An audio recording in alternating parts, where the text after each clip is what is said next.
ಆಕಸ್ಮಿಕವಾಗಿ ಅಪಘಾತ ಆದಾಗ ಏನೇನು ಮಾಡಬೇಕು ಬನ್ನಿ ನೋಡೋಣ. ಮೊದಲನೇದು ಸುರಕ್ಷತೆ. ನೀವು ಗಾಯ ಆಗಿರುತ್ತಲ್ಲ ಅವ್ರನ್ನ ಸುರಕ್ಷಿತ ಪ್ಲೇಸ್ಗೆ ಕರ್ಕೊಂಡು ಹೋಗಬೇಕು.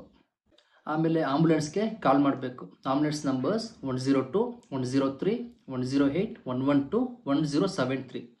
ಆಂಬುಲೆನ್ಸ್ಗೆ ಕಾಲ್ ಮಾಡಿದ್ದ ನಂತರ ಎಕ್ಸಾಕ್ಟ್ ಲೊಕೇಶನ್ ಹೇಳಬೇಕು. ಇನ್ನೊಂದು ಎಷ್ಟು ಜನ ಇಂಜೂರ್ ಆಗಿದ್ದಾರೆ ಅಂತ, ರಕ್ತಸ್ರಾವ ಬ್ಲೀಡಿಂಗ್ ಎಷ್ಟಾಗ್ತಾ ಇದೆ, ಅವ್ನು ಪ್ರಜ್ಞೆ ತಪ್ಪಿದಾರೋ ಇಲ್ವೋ, ಇದನ್ನೆಲ್ಲ ಅವ್ರಿಗೆ ತಪ್ಪದೇ ಹೇಳಬೇಕು. ಆಮೇಲೆ ಉಸಿರಾಟ ತೊಂದರೆ ಏನಾದರೂ ಇದ್ದರೆ, 3 ಪಾಯಿಂಟ್ ವೆರಿ ಇಂಪಾರ್ಟೆಂಟ್.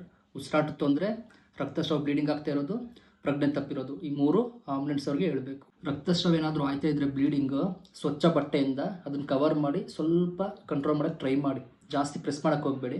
ಸ್ವಲ್ಪ ರಕ್ತಸ್ರಾವ ಆಗಿರೋ ಜಾಗದಲ್ಲಿ ಪ್ರೆಸ್ ಮಾಡಿ ಬ್ಲೀಡಿಂಗ್ನ ಕಡಿಮೆ ಮಾಡಬೇಕು. ಗಾಯಗೊಂಡವ್ರಿಗೆ ಧೈರ್ಯ, ಸಾಂತ್ವನ ಹೇಳ್ತಾ ಇರಬೇಕು. ಏನು ಮಾಡಬಾರ್ದು ಅಂದರೆ, ಗಾಯ ಆಗಿರುತ್ತಲ್ಲ ಅವ್ರಿಗೆ ಬಲವಂತವಾಗಿ ನೀರು, ಜ್ಯೂಸು ಆ ಥರದ್ದು ಏನು ಕೊಡೋಕ್ಕೆ ಹೋಗಬೇಡಿ. ಗಾಯದೊಳಗೆ ಸಿಕ್ಕಾಕೊಂಡಿರುತ್ತಲ್ಲ ಚೂಪಾದ ವಸ್ತು, ಗಾಜು, ಅದನ್ನು ಬಲವಂತವಾಗಿ ತೆಗಿಯೋಕ್ಕೆ ಹೋಗಬಾರ್ದು. ಕೊನೆಯದಾಗಿ ವೆರಿ ಇಂಪಾರ್ಟೆಂಟ್ ಇದು, ಅಂಡರ್ಲೈನ್ ಮಾಡ್ಕೊಳ್ಳಿ ಇದನ್ನು. ನಿಂತ್ಕೊಂಡು ವೀಡಿಯೋ ಮಾಡ್ಕೊಂಡು ಸುಮ್ಮನೆ ಟೈಮ್ ವೇಸ್ಟ್ ಮಾಡೋಕ್ಕೆ ಹೋಗಬೇಡಿ. ಇದಿಷ್ಟು ಅಪಘಾತ ಆದಾಗ ಏನು ಮಾಡಬೇಕಂತ ಹೇಳಿದ್ದೀನಿ. ಈ ಥರ ಮತ್ತಷ್ಟು ವೀಡಿಯೋಗಳಿಗಾಗಿ ನನ್ನ ಚಾನಲ್ನ ಸಬ್ಸ್ಕ್ರೈಬ್ ಮಾಡಿ, ಶೇರ್ ಮಾಡಿ, ಫಾಲೋ ಮಾಡಿ. Thank you for watching this video.